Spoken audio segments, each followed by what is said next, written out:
Every day, you essentially pay your dues by doing the harder thing when it's the right thing to do. Hey everybody, it's me, Coach Rebecca Smith, and I am very excited to get on here live with the great Dave Tilley. He's going to be joining us in just a moment, and I reached out to him this week. I think he's joining. I love technology when it works. He's going to join us to talk a little bit about the culture of specifically gymnastics, but also, Dave, are you here? I cannot see you. But also the fact that, okay, here we go, go live. In gymnastics season, there are a lot of things that impact performance and competition, and I wanted to jam with him about culture. Hey, there you are, Dave. Hello, how are you? I'm good. Thank you for crash landing into your office to hang out with me. It's okay. It's all part of a busy schedule, you know? Exactly. Well, welcome. So before we get into competition season, which is like everybody's in it, what have you been up to? What has been keeping you busy? What are the million things you're up to right now? Yeah, we got a lot of good stuff going on. It's myself, and I've brought on a team that's helping me a lot with the podcast and with some stuff behind the scenes. So just a lot of content creation. We're trying to just listen to the community and figure out what they need help with. So a lot of podcasts, a lot of YouTube stuff, a lot of webinars, a lot of meetings with some organizations and doing some stuff to promote hopefully some new ideas. So that's kind of what the shift side is. And then my life is full of treating patients every day, 8 or so patients per day, and coaching every couple of days, and just riding through it, nothing out of the ordinary. Yes. Awesome. Yeah, it's crazy, like this life and what you're able to accomplish. I'm always like, and the fact that all the content you post, I'm like your biggest fan on Facebook. I'm always like, just because everything that you put out is like so in line with what we talk about at Perform Happy, and how it's humans first, performance will follow. Sure. That it's like health, happiness. Sure.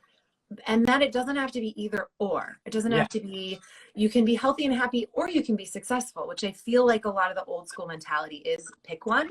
Yep. Either it's like everybody gets a medal and you all go home and you're all terrible, or you like really work and you really are good at your sport. So not only can it be both, there's actually ample evidence to suggest that the alternative is actually better for performance. Exactly. And even today, just before we hopped on, I was like, I want to find the articles. Like, I always say this, like, happy athletes perform better, but I'm like, let me just like dig it up. And that more and more evidence is coming out all the time. Like anecdotal evidence of like the Seahawks under Pete Carroll, and all the gymnasts are like, who, what? I don't know. But, it's like great coaching with a great culture that's human first, then like they win Super Bowls. Exactly. It's pretty cool that, you've got these like big basketball players meditating, and then, they're winning the NBA championships. Like they're doing yoga. Like how is that the thing? It's amazing how much better you perform when you feel trusted, respected, and heard. Absolutely. Yep. So I want to talk about going into season. A lot of athletes are coming up on their state meet. They're like in that super stressed out, I have to qualify or whatever, that whole postseason feeling.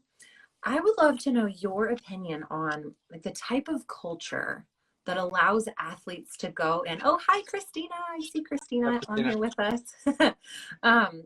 So like the type of culture that allows athletes to go in, be happy, and be successful. Like what can coaches do to set their teams up for that in postseason? Yeah, absolutely. It's an ever changing and ever moving target to try to make that kind of strike that perfect balance of reaching competitive performance progress, but also keeping people happy and healthy and stuff. And always what I've learned when it comes back to everybody is everybody has to remember that there are humans first and gymnasts second, right? Like, and the biggest thing for me that always gives people the safety net to fail in a controlled setting, or to feel as though the world won't end if they don't have a great performance, is to realize that they're humans and that things are infallible and that things always kind of get off sometimes. And so we have unconditional 100% love and support for the athletes that we work with, independent of their competition results.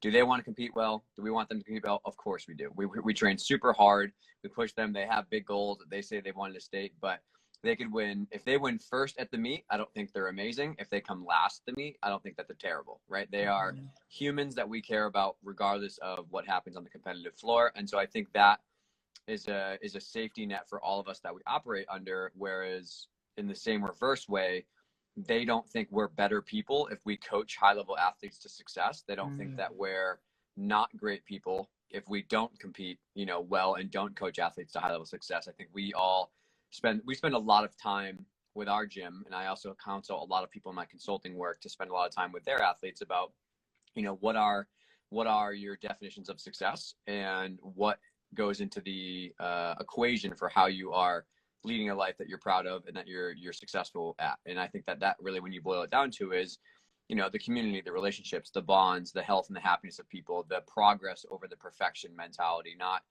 must win at all costs, always do that. And I think that as a foundational setting allows people to have a lot more open-mindedness to conversations around how hard do we want to work, how can we get there.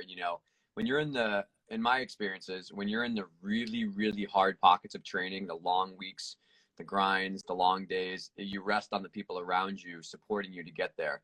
And if you don't feel as though those people have your best interest, or if you feel as though they only care about the numbers on a score sheet and not you as a human, I think you can't really get through those tough times. And so that's always how I've framed it, as when you really want to get into the harder training aspects and compete well, you have to have that support system around you. And I think that only comes when you've put in the work to build trust through multiple interactions of micro events. You've put in the respect through leadership examples and through positive role modeling, and you've communicated well that no matter what happens, I'm still here for you, regardless of whether it's an amazing performance, you have the meet of your life, you win first on everything, you get a college scholarship, it all goes well, or you get into the meet season, something goes wrong, you get injured, or you decide this is not for you anymore. And, you're still welcome at the gym all the time, as long as you're living by our guidelines and you're respectful and you're empathetic and you're caring and you're a good human, the doors are always open for you.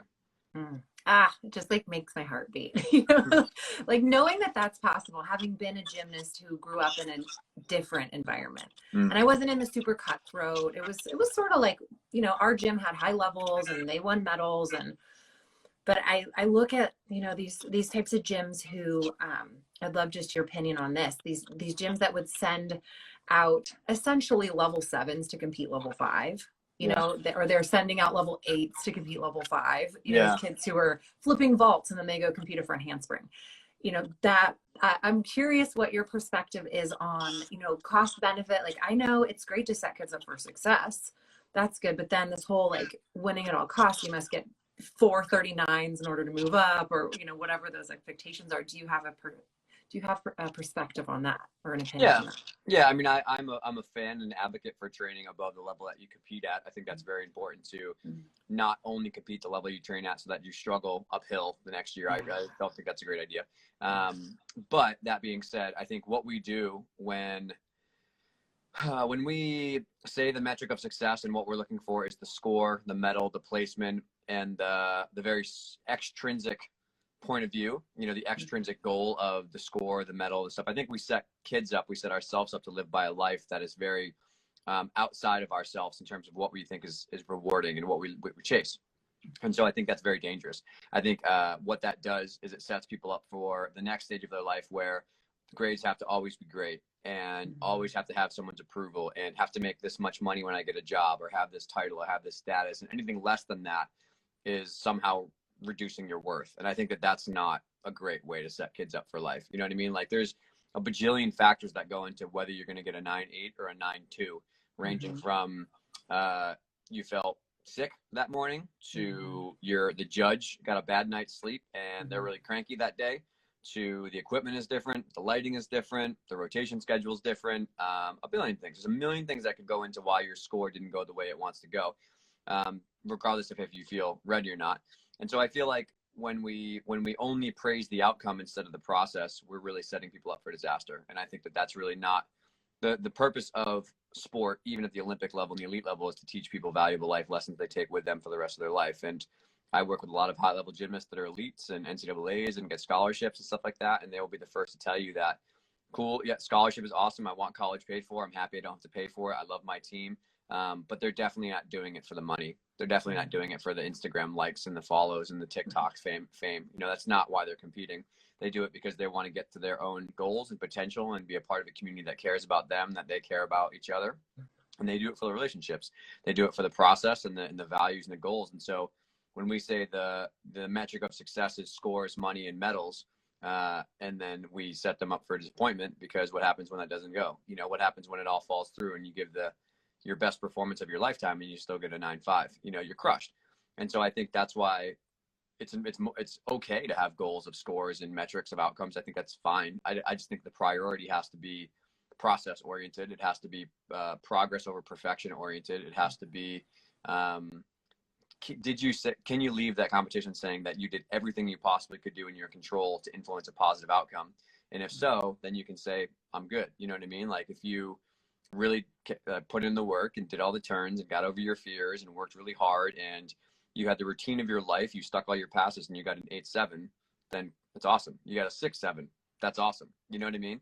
And so I think it's really all about teaching kids skills about setting goals, progress, the values, social support, all that kind of stuff, and pushing towards that, instead of being like, this, here's the marker of, you know, this score or this medal. And then it's just a constantly moving expectation. It's what they call the hedonic treadmill. You know, it's never good enough. You know, everyone knows you get that goal, it's accomplished. You're like, all right, that was cool. What's next? You know, so you're constantly chasing this never ending, unrelenting standards. And I think that's really not a healthy message to teach kids at a young age. Absolutely. Yeah.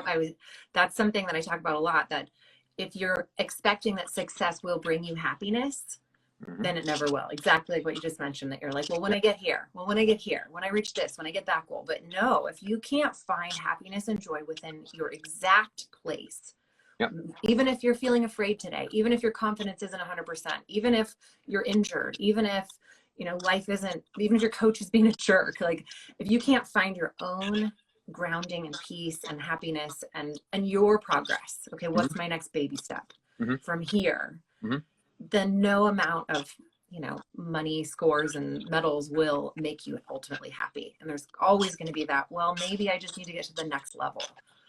Oh, and I think it breeds dissatisfaction into life, into jobs, into like, oh, yeah. So I think it's super dangerous. I mean, Christina and I talked about on a podcast recently about how, like, the American dream is really a facade about, like, get this job, get this status, get this money, get this title, marry this person, get this house. Like, it's really, we see a massive mental health crisis in the adult life because of that.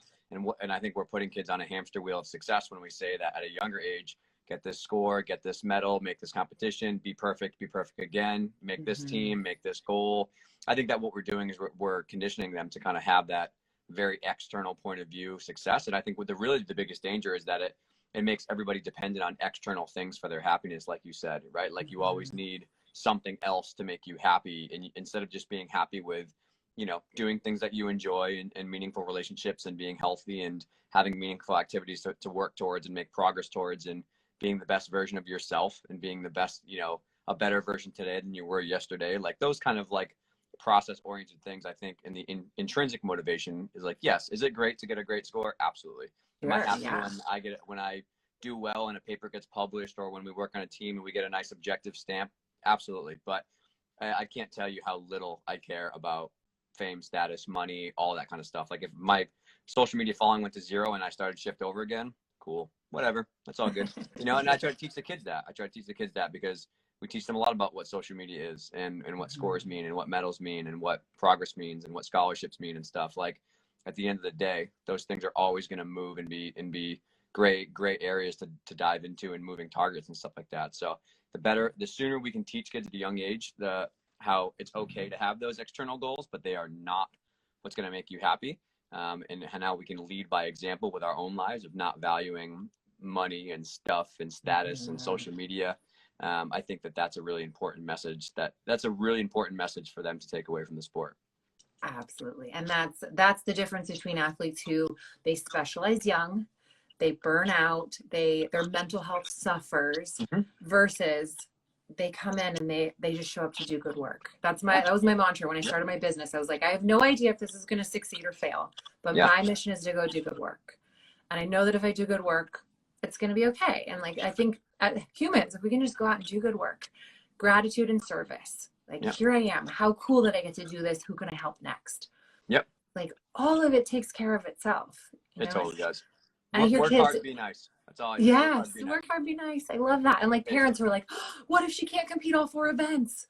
I'm like, well, then she's going to be the best cheerleader out there for those other two. Yeah. And she's going to be the most motivating, and she's going to hit those two events to the absolute best of her ability. Yeah. And like, does it have to be devastating for mom? Like to look out and be like, that's my kid out there, like patting her friend on the back. That's my kid out there being an incredible teammate, you know, like, of course there's the whole issue of like, do you compete all four or not or whatever, but the whole nother conversation. But it's like, can we I mean, the parents conversation comes into it too, right? Is like, the ratio of really high level successful gymnasts that I've worked with are all athletes. I mean, of other sports, elite and Olympic. The number of athletes who had very, very hardcore, over aggressive, get this medal, do this thing, you know, overbearing nature of parenting compared to those who were just like, hey, this is your thing, have fun, I'm here to support you, I'm here as your advocate to be healthy and stuff like that, but like, do your thing, have fun, I love you no matter what. Like, it's crazy. It's like a 20 to 1 ratio of kids that made it, quote unquote, with really, really great, awesome parenting. And I was just like, hey, we love you, we support you no matter what. To that one who kind of is the outlier who makes it, you know, I don't even think makes it because of, but despite of that really harsh, aggressive parenting or coaching style. The ones that really make it in my world that I see behind the scenes on the medical side, it's because of great supportive parents that are unconditional, just like coaches that are unconditional. So the facade and the illusion that, you know, you got to put your kids on that timestamp, get that scholarship and win that medal. It's like 9 times out of 10, that conversation ends with resentment and bitterness and frustration in the clinic or when I consult with people. So it's not true. It's not true at all. When I get on consultation calls with athletes, I always have the parent on too, mostly just to figure out how much of a problem is this parent. Totally. And also I'm like, if this kid never, like, if we never sign up for anything, I want to just like advocate for this kid and like, well, this is normal. And it sounds exactly right. No, you don't know what you're afraid of because it's not actually fear. It's a mental reaction. It's your brain is, and then the parents are like, huh? Yeah. Oh, I thought you should just like throw the skill. It's like that. I feel sometimes, I don't know if you feel the same way, but I feel so protective over these little 12 and 13-year-olds who I'm like, I feel like I'm protecting them from, you know, the overbearing parent or the overbearing coach and helping them, like you say, to like, to be able to communicate, to like develop that voice. And what do you do in your kids to empower them, the kids that you coach, to empower them, like to talk to their parents or to talk to you? Yeah. I mean, I will say that like 90% of the time, I think that parents are really well-intentioned. Coaches are well-intentioned. They're good people who are just like, you know, sucked up in this whirlwind of a culture that has really been conditioned to be on that hardcore mentality. And I think most people want to do the right thing. And they just get like, they're like, well, everyone else is kind of like acting crazy at this meet and yelling about scores and complaining about this, so maybe I have to too. And they get brainwashed kind of, or pulled into the whirlwind. So I will say the majority of it, but you know, I've had many situations recently when it's happened with coronavirus and the break and people's goals change and stuff like that. But a perfect example is we had an athlete who was just off, you know, she was unmotivated at practice and she was not feeling it. She was a very high level athlete. And I was like, all these skills aren't really coming back. Like, are you okay? She's like, oh, I'm just so tired, I'm not feeling it. And I was like, all right, well, you know, let's give you some time. I know it's been a long break and stuff, but we're having our first competitions coming up. And it's just the drive is just not there anymore that it used to be. The fire is definitely kind of diminished. And after a week or two, I was like, hey, is everything okay? Long, awkward pause, you know, like didn't want to talk about it in practice. And I was like, okay, we don't have to talk about it. But like, you know, we have a WhatsApp private messenger for all the team. I was like, the WhatsApp channel is always open if you want to mention anything. Sure enough, 9 o'clock after practice, I get this, you know, dissertation, you know, about all these things. I'm sorry I don't talk and I'm nervous and I got a lot going on and this and that. I'm like, all right, that's fine. Just let me know what's happening. You know, I'm like, because your mom and dad are kind of curious about college gymnastics and we're trying to get that train going. And so, you know, you're a sophomore, we got to get cracking on it.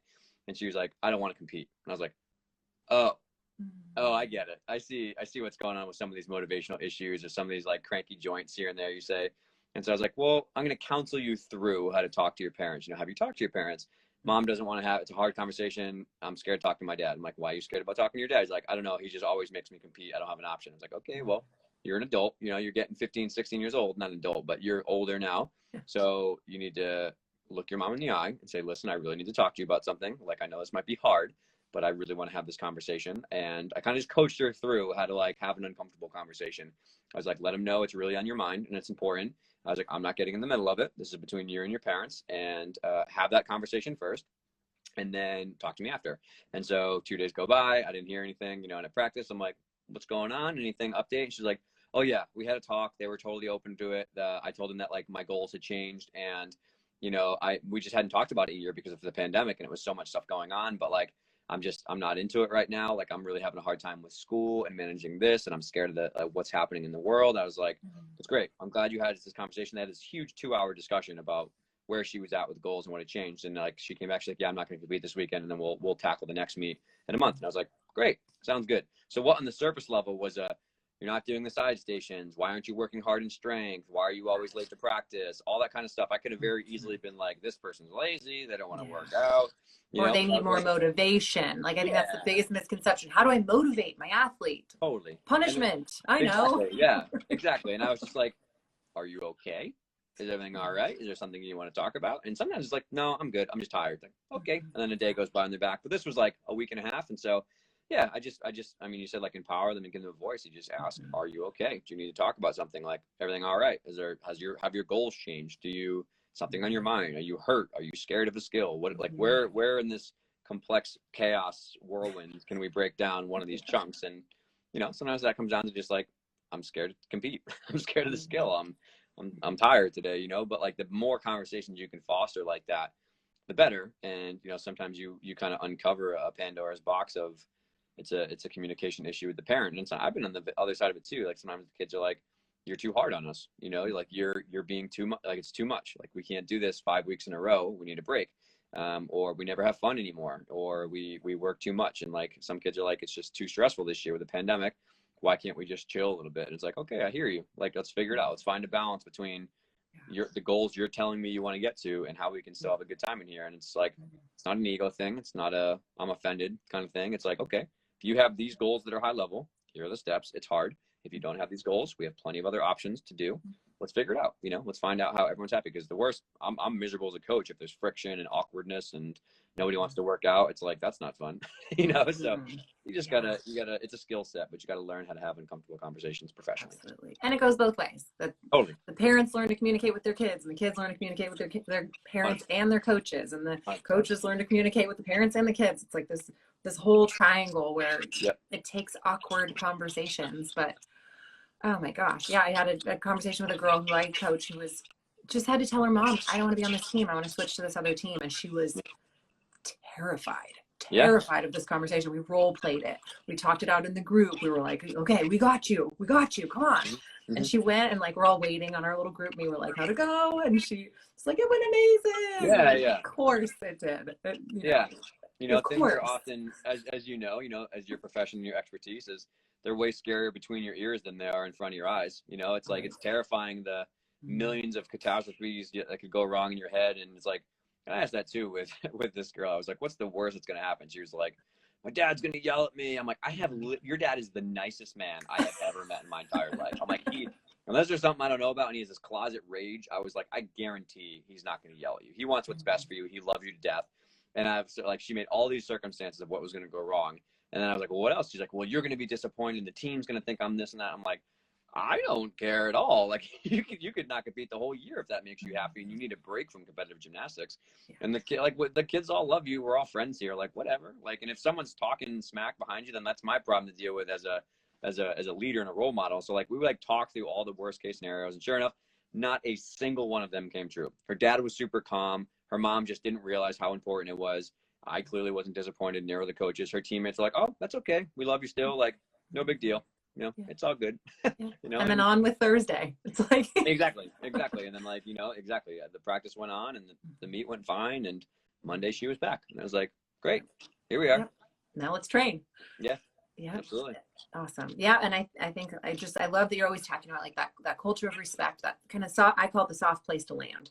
That we have these relationships that catch us, that have been proven to make happier athletes who are more successful. And if we can all work in our own way, it's like my friend Andrew Moses has a podcast, Everyone Pulls the Tarp. It's like in the minor leagues of baseball, even the owner of the team is pulling the tarp on the field. Yep. It's like, if we're all standing up for our own communication, we're all saying, how are you? And wanting to know, instead of like, you have 4 more practices until, so you must be perfect. Like, how are you? Okay.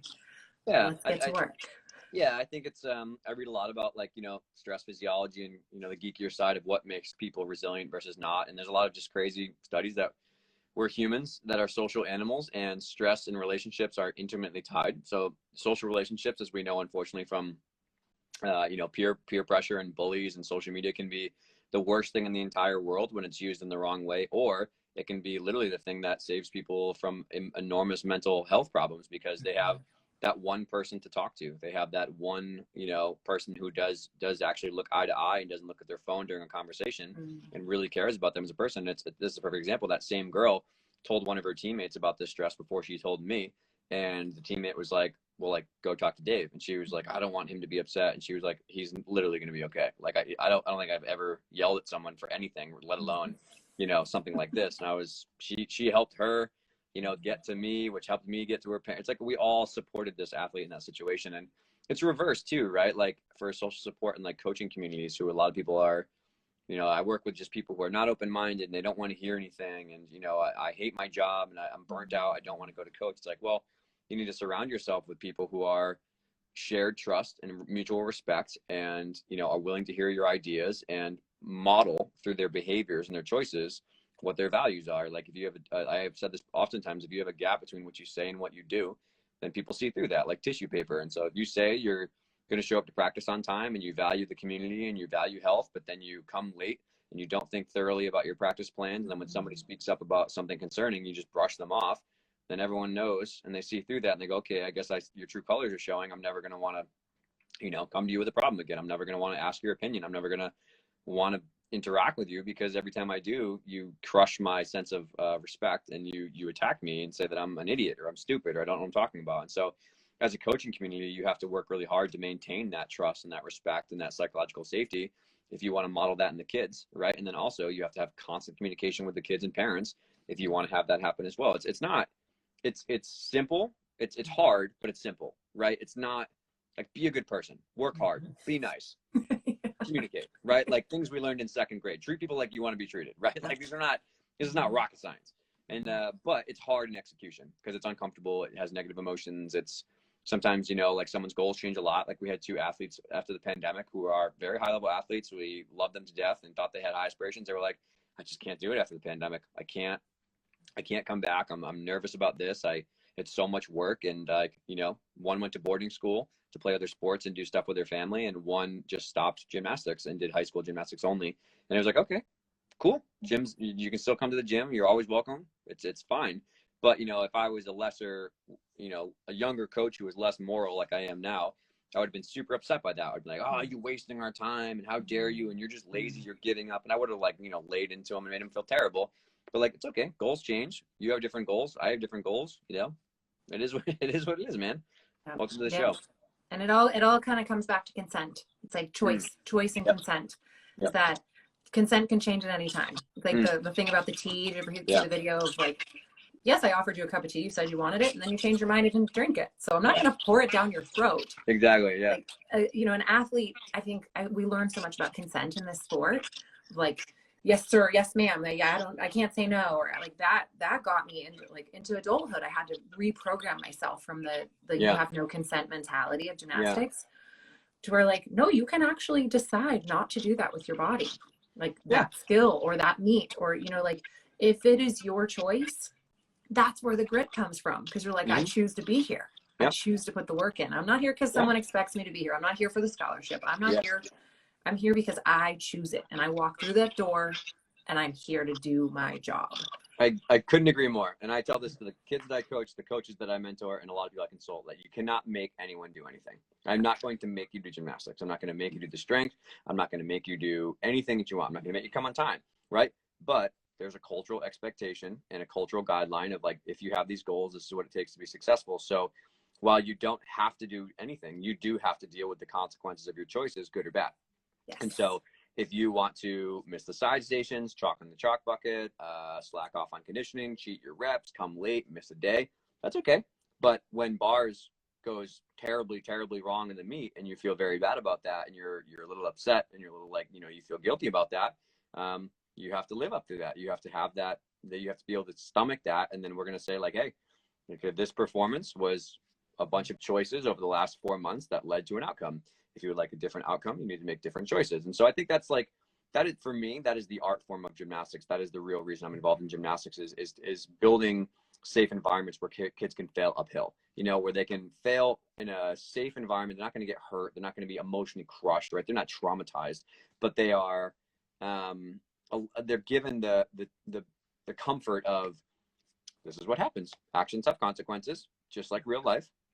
And you have to be able to stomach letdown or disappointment or negative emotions. And we're going to teach you how to deal with these. We're going to teach you why these things happened, some strategies to deal with them in the moment. And then we're going to build a plan together about how to prevent this in the future, if this is still your goal. And I think that in the long run, that is the ultimate value of sport, which is, here, how do we build a relationship to dance with fear in a very graded exposure way?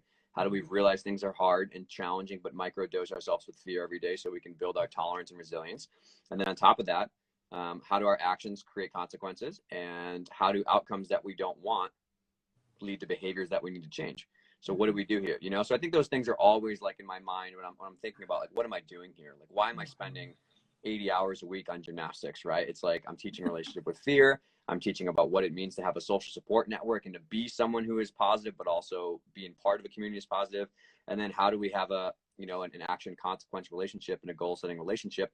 Those really are the biggest things that I find valuable through sport, that my coach taught me, and that I hope to pass on to the other kids, the people I role model with, that have nothing to do with a score or a scholarship or stuff like that. You know, it really doesn't. But those are the things that help create good humans who go on to the world and do amazing things.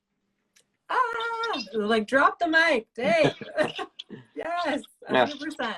Yeah. Like, hearts. Yeah, amazing. Well, thank you so much for joining me. I mean, I could seriously jam on this with you all day. Yeah, happy like, to. I'm like so on the same page with you, and I'm so happy that you are creating this like ripple effect in gymnastics. So thank you for the good work you are doing. Thanks for hanging out.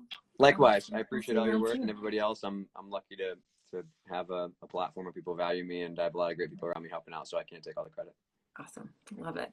All right, cool. Well, yeah. Get back to work, Dave. Have a good night. Back to work. I'll see you soon.